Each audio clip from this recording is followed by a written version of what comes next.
Welcome back, everyone. This is part 4 of our Chapter 22 lecture series for your textbook, Give Me Liberty by Dr. Eric Foner. This section is entitled The American Dilemma. The focus question for this section is, how did American minorities face threats to their freedom at home and abroad during World War II? In efforts to unite all Americans towards the war effort, the idea of pluralism was now part of the official rhetoric of the U.S. government. The nation was now seen as a vast melting pot for European immigrants and their children. That melting pot idea had emerged during the progressive era in the early decades of the 20th century, but now received official government sanction. The promotion of equality as the definition of Americanism and a counterpoint to Nazism also became a central idea of this pluralist melting pot nation. By war's end, outside of the South, racism and nativism both had lost their intellectual respectability. But despite this rhetoric, there was a persistence of prejudice, and patriotic assimilation often stopped at the color line. Racial segregation continued, both officially and unofficially, across the country. The cause of Mexican-American rights saw significant, if halting, progress during this period. Due to the fact that many American males were engaged overseas in the war effort, there was significant need for laborers, particularly in domestic and agricultural work. And tens of thousands of Mexican-American contract laborers from Mexico were employed in the Bracero program, an official program of the U.S. government at this time. Braceros were supposed to receive decent housing and wages, but as non-citizens, they were vulnerable to discrimination without certain legal protections.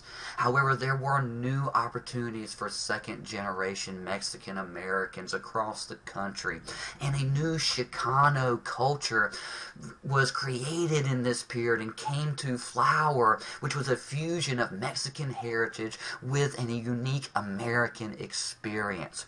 However, the Zoot Suit riots in L.A. in 1943 illustrated the limits of wartime tolerance. Zoot Suits were these flashy and flamboyant suits that were particularly fashionable among Chicanos in Los Angeles at the time, and the wearing of these suits signified to many their Chicano or Latino heritage, and this made them a target for some at the time who did not particularly like the fact that they were becoming more prominent in American culture and society.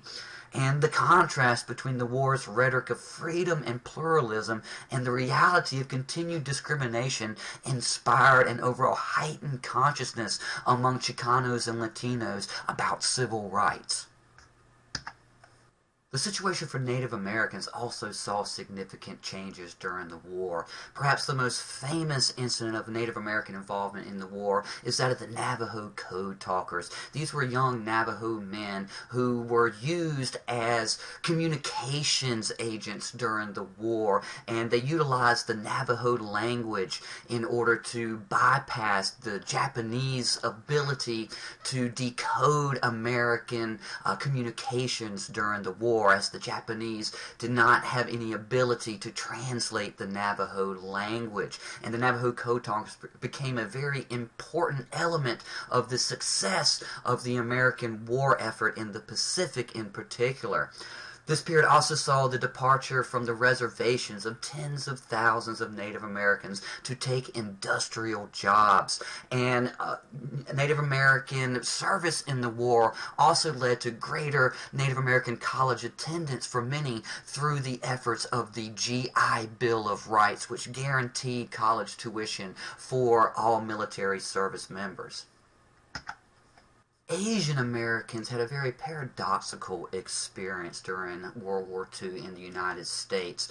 Many Asian Americans served in the war, and there was an end to the Chinese Exclusion Act, which was finally repealed during this time.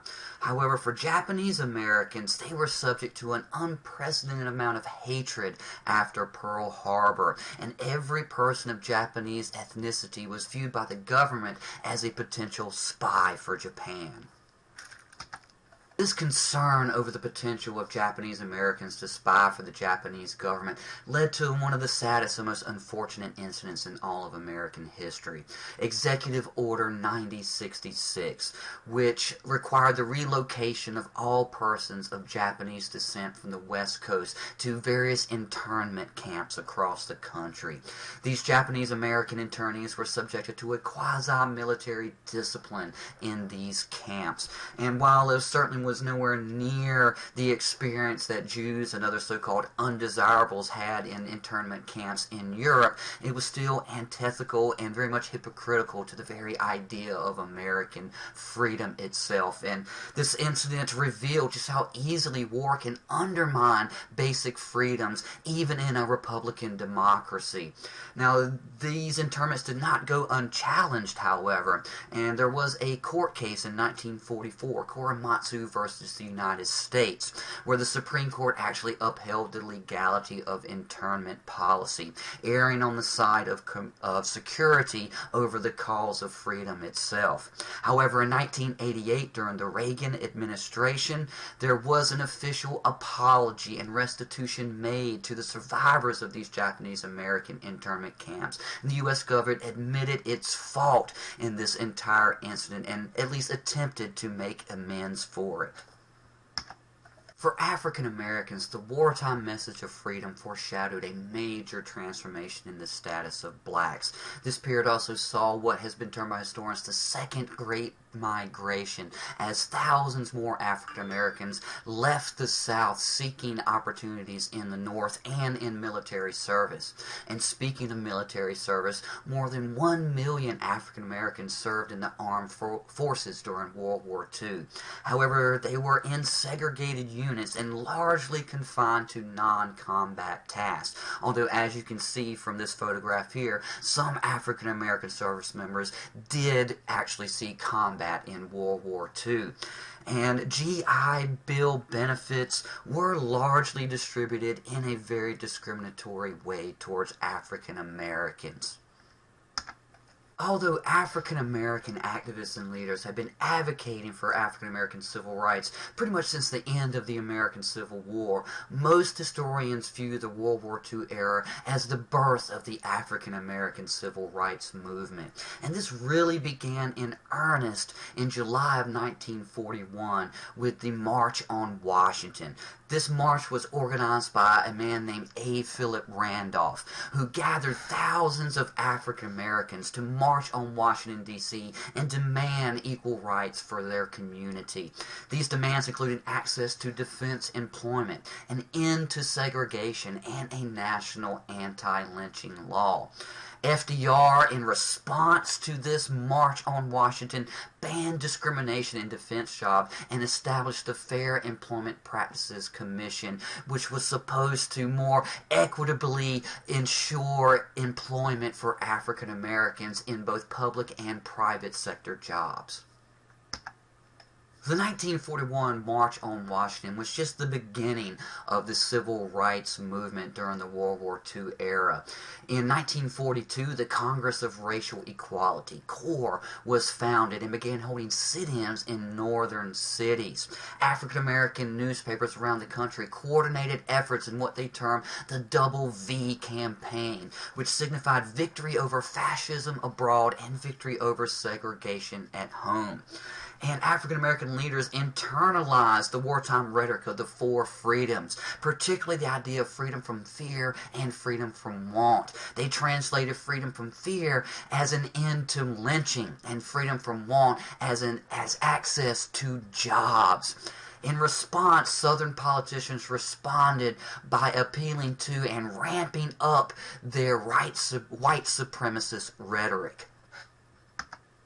The hypocrisy of the wartime rhetoric of freedom, coupled with the realities of discrimination and segregation at home, was also recognized outside of the borders of the United States in this period. And this is best exemplified by a book written by Swedish social scientist Gunnar Myrdal in this period titled An American Dilemma, The Negro Problem and Modern Democracy.